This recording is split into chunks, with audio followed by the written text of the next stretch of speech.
model camera នេះគឺមិនចាំបាច់ប្រើ Wi-Fi ទេក៏អាចប្រើបានយើងប្រើជាមួយ SIM card និង 4G អញ្ចឹងរបៀបភ្ជាប់ដំឡើងបាទដំបូងឡើងបងប្អូនបើកគូតកាមេរ៉ាមកហើយយើងបើកស្ទះ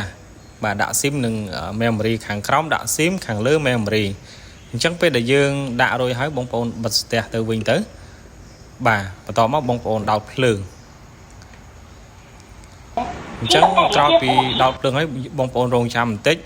តបមកបងប្អូនយកទូរស័ព្ទបងប្អូនចូលកម្មវិធី download កម្មវិធីដែលមានឈ្មោះថា FICC ដល់កន្លែងនេះបងប្អូនអូសបាទអូសទៀតមកហើយចុចពាក្យជាន់ now ចុច allo បាទចុច allo ទៀតចុច connect Facebook បាទ connect Facebook ទៀត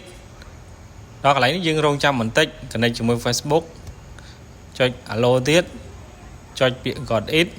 ដល់ខាងលើបងប្អូនចុចអារូបសញ្ញាលេខបូកខាងលើតូចនេះហើយចុចពាក្យ add device មកចុច 4G camera បាទចុច text ចុច next ចុច allo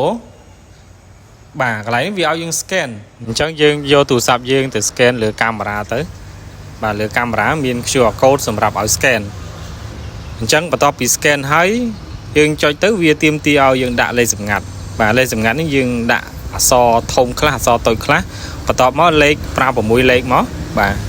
ពេលដែលយើងបញ្ចូលលេខ password ហើយគឺកាមេរ៉ាដំណើរការ